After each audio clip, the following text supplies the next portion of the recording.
there was a case I was investigating, in National Health Insurance. When President Buhari went to UK and there was a acting president, there was removal of about 10 billion naira from the National Health Insurance account. And under the law that established that National Health Insurance scheme, nobody is supposed to move any money from that account. So one of the cases I was investigating, when I started the investigation, I had phone calls. You know, one of them was one man who says he was chief dictator to Mr. President. And he told me, why are you investigating that matter? This matter has been investigated and concluded. The president is not happy with you. So, and he asked me to give him all the documents I have. Initially, I was taken aback and afraid. So I discussed with my wife, and my wife to say, look, from the way this man is talking, I don't think this man is the chief dictator, Mr. President.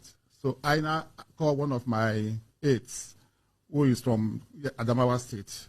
He was in the military police, so he is familiar with, those in the security apparatuses. So he said, no, give me the number that has been calling you. And I gave the number. And after about 1 hour, he called me to say that this is not Mr. President's chief detail. But later on, I received a query from the villa asking me who permitted me, who mandated me to, do that investigation. And that's a query. And I replied that under the law setting up this panel, I do not require mandate. Because if you are asking me to wait for mandate, where will I get the mandate from? If a matter is reported to me, you want me to get mandate before I will. This was still when the vice president was acting. Yeah, yes. The president hasn't returned back to the country. Exactly. It was when the president was away for about 8 months or thereabout. Yeah, the president came back. The president briefly came back, short period before this incident. So another issues, which I can, if you want me to, I will enumerate. Please go ahead. Yes. For instance, one of the cases I investigated was a report by retired Major General Adamu Yusuf. He wrote a petition to my office saying that he was a whistleblower to a case that led to the recovery of 20 billion US dollars and 850 million gold bars, gold bars, from the house of a minister in Jonathan's government. Okay, that the agreement he had with the Abba Kyari was that after the recovery, he was going to have a commission. But that after the operation, the money was recovered. The money was not declared to the government. The gold bars were not declared. Only 350 million gold bars out of 850 million gold bars. So he was angry that I should investigate. So my director of operation was an assistant commissioner of police.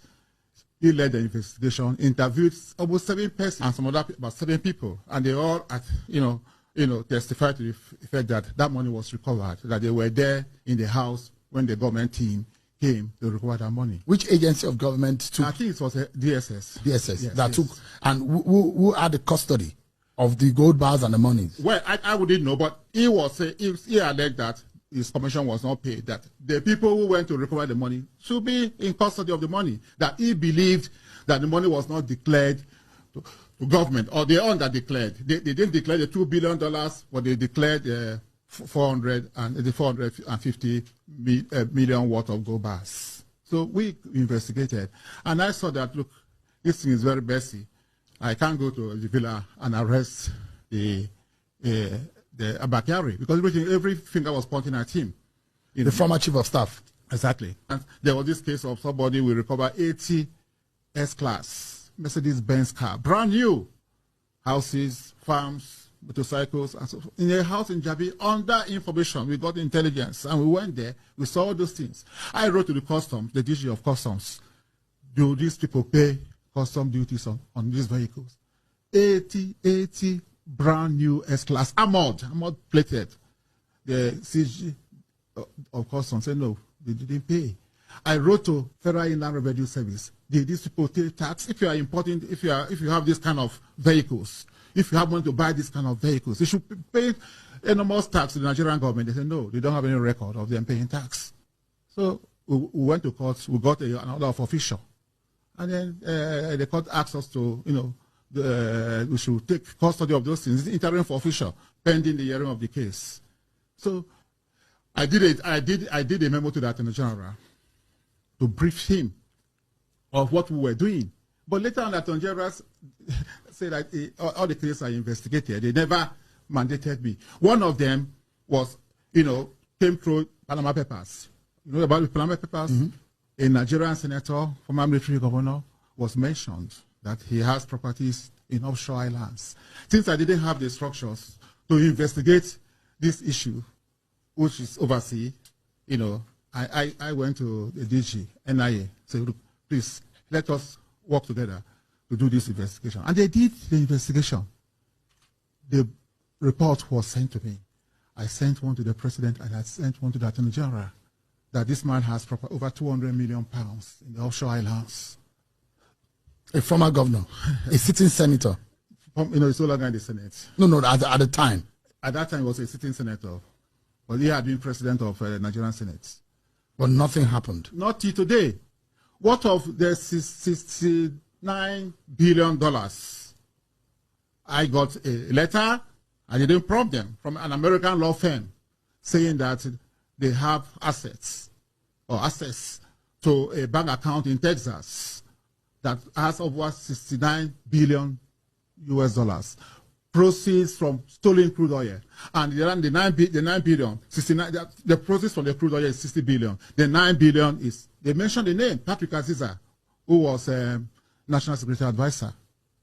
And I thought it was beyond me, so I wrote to the president that this is what this firm has, alleged. Yes. That they are asking for money, that if we make some payment available, that they will give us the holders of the account number, the bank accounts, and so forth and so on. So I went to the president and said, approve, so that we can recover this money. 69 billion, it's a lot of money. Of course, nothing came out of it. Up to now. I also did a letter to Attorney General to brief him. But do you know what he said? The day he saw my wife, he laughed in a very sarcastic manner. I think Obla claimed that he would recover 69 billion US, as he recovered the money. He was being sarcastic. How would I recover the money when you didn't act as the Attorney General? Somebody had said, look, we have $69 billion of Nigerian money in a bank account in America. And the government did not take action. Nothing. Look, it's in the media. If you look at Punch published this story. Punch published this story. Even when Buhari was in office, they did. I think if I would download it and send it to you, nothing was done. It feels like the government you work for was a failure in that respect. I have said so, that I was disappointed, because I believe so much in, the former president, and I worked passionately for him. But would you attribute the underdevelopment of our country today to corruption? Why not? Look, if you can, somebody can take $69 billion out of Nigeria. If we have $69 billion, our universities will change, our polytechnics, our secondary schools, we'll have water, and this is just a tip, that is just a tip of the iceberg. There are so much more. More. I have mentioned to you one incident where I wanted to block somebody who was coming to be deputy governor of the central bank, because it was mentioned as one of the people involved in the 38 trillion naira that banks, commercial stamp duties. Yes, have recovered from stamp duties, which they refused to remit to the Nigerian government. I don't know if they have seen, if that money has been remitted. So you had a feeling that CBN is going to be a place of mess. There was also another incident. This case was reported by Femi Falana, SAN. He wrote a petition saying that $7 billion US that Professor Soludo, when he was governor of Central Bank, gave out as bailout funds to enable banks recapitalize, that money has not been returned. He said in that petition that it was not a dash, that it was a loan. And up to now it has not been recovered. So when we say investigation, one of the persons we invited was Dr. Samusudin Suman. He was Minister for Finance under Yaradua's government. And the Minister of Finance is the chairman of the board of the Central Bank of Nigeria. And he said that they wrote off that money, $7 billion of public money was written off. For some Nigerians. Exactly. For some personal exactly. And this bank, business interest. This bank doesn't belong to all of us, just a group of private people. So you are taking $7 million and dashing people. If the Tinubu Let me come again. Yeah. Yes, he also reported a case, Kemi Falana too, against Mobil. Oil complaint. Yes. Kemi said in a petition written that when Jonathan was president, Mobil purchased an oil block for $2.5 billion. That Mobil only paid $600 million. So we investigated and we established that fact because we confronted DPR. DPR claimed that they don't have records. NNPC couldn't give us records of that transaction. We asked Mobil, if you are saying that you pay $2.5 billion rather than $600 billion admitted by government, where is your receipt? Where is the receipt that was issued to you when you paid for this oil block? Mobil couldn't do that. They were trying to compromise me. Their vice executive chairman visited me and then when he saw that I was not willing to play ball, he left. Shortly after that, I left government. What of the woman that bought a house for 800 billion naira? 800 billion naira? Yeah. 800. Or 800 million? 800 million. Under the name of her 8 years son. She was the permanent secretary in the Ministry of Defense. And in July, Professor Femi Odekunle called me. Femi Odekunle. Yeah, he was the executive secretary of the presidential... No, he was a member. Oh, yeah. He was a member. He called me that... Of PACAC. Yes, I should see him. I didn't know his house. He now gave me address. So I went. And when I entered his sitting room, he gave me a bottle of cognac and said, Obla, you are too stubborn. You are too radical. The way you are fighting this corruption, you will get into trouble.